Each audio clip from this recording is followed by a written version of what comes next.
Good morning. We are going to discuss the mechanism of action of ribonuclease enzyme. Ribonuclease, it is also called as RNases. And there are two types of ribonucleases, endoribonucleases and exoribonucleases, depending upon the position of their action. Endonucleases will cleave the phosphodiester bond in the middle of the ribonucleic acid chains, whereas the exonuclease, it will show an important role towards the 3' or 5' ends of the RNA, and the main substrate for RNase is the RNA molecule, and it will act on the main backbone, that is the phosphodiester bonds, and they are also very specific in action. Some important types of endoribonucleases include RNase A, RNase P, RNase H, etc. And exonucleases include polynucleotide phosphorylase, RNase R, RNase PH, RNase D, etc. And for both the substrate is RNA molecule. The RNase A, which is a very important endoribonuclease, it is obtained from the bovine pancreas. It is also called as bovine pancreatic RNase A. This is the first enzyme and the third protein whose amino acid sequence is determined. It's a very small protein with a molecular weight of 13.7 kilodaltons, and its number of amino acids are around 124. And one more thing about this enzyme is, out of the 20 standard amino acid, it has all the 19 amino acid except tryptophan. It consists of all the amino acids. RNase A is a small protein whose shape resembles like a kidney. It has 4 disulfide bonds and they give stability to this enzyme. RNase A is a specific for pyrimidine nucleoside linkages, and the main amino acid which participate in catalysis which are present in the substrate binding cleft include the histidine 12, histidine 119 and lysine 41. Its catalysis involve the cleavage of phosphodiester bond of RNA. There are two reactions steps. The first step, what happens is, the 3' 5' phosphodiester bond present in the nucleotides, it will be cleaved and it results in the formation of a cyclic 2' 3' cyclic phosphodiester intermediate, and this step is not specific for the nitrogenous bases in the substrate. In the second step, the phosphodiester bond which has formed a cyclic compound, that will be hydrolyzed and it will give rise to a 3-monophosphate group, and this step is very specific for the nucleotides, especially the pyrimidine nucleotides which are containing 2', 3' cyclic phosphate. The enzyme cleaves at the cytidine residues twice as fast as at the uridyl residue. This is the structure of an RNA molecule, and we are showing here the 3' to 5' phosphodiester bonds. Okay, so this is the bond which will be cleaved and the cleavage will happen here. So as a result, this part will be released as one and this part will be released as another half. Now coming to the mechanism.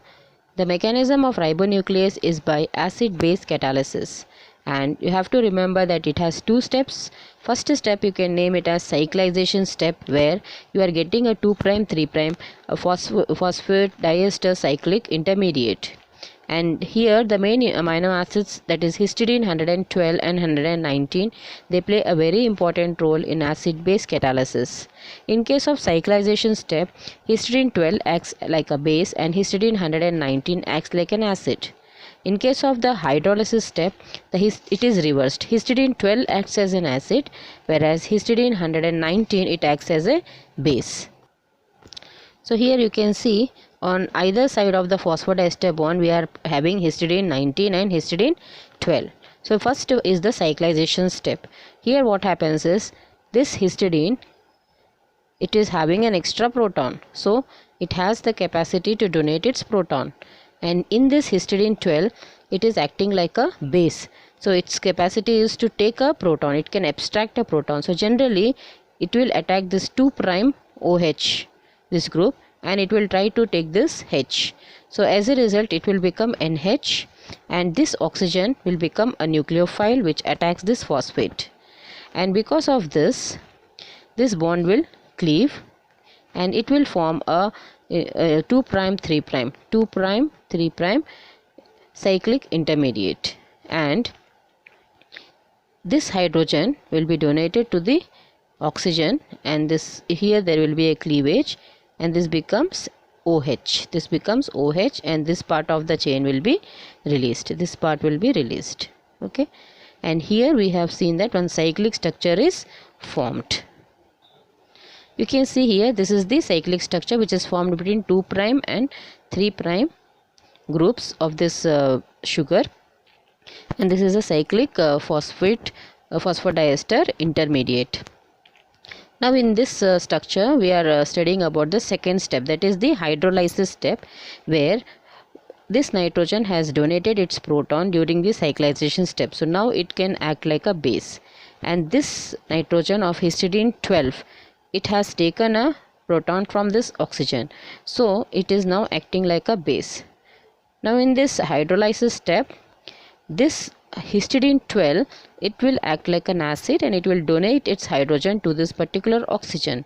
As a result this bond will break and it becomes OH, and this nitrogen which is having a electron pair, so this will act like a base and it will try to abstract this hydrogen which is a part of water molecule. As a result this bond will break and this becomes OH minus, and this will be a nucleophile now which attacks this phosphorus atom, and as a result it will be this molecule also will be stabilized and it will be also released. So this is the second step. So if you see here in the first step, this has got a hydrogen, this bond has got the hydrogen, and this part is cleaved and it is removed, right? Now in the hydrolysis step what is happening is this OH will be added here, and this oxygen will take this OH and this bond will break, right? So you will get a structure like this. So this is having a OH now, and this took off OH from the water, right? And then this part also will be, this is the other side of the chain, so this will be also released. Now you can see the situation is like the before only. So that means the enzyme is again regenerated, with histidine 19 again having an extra hydrogen and histidine 12 which is not having the hydrogen. So histidine 12 again will act like a base, and histidine 119 will again act like an acid, and another new phosphodiester bond will be targeted by the enzyme and it will be cleaved. In between, the unstable transition state intermediates which are formed are stabilized by another molecule which is called as lysine 41. So this lysine 41, it will be a basic amino acid, so it will be having a positive charge. So because of the positive charge, it will try to stabilize the phosphate ion which are carrying the negative charges, and in this way these three amino acids play a very important role in the catalysis.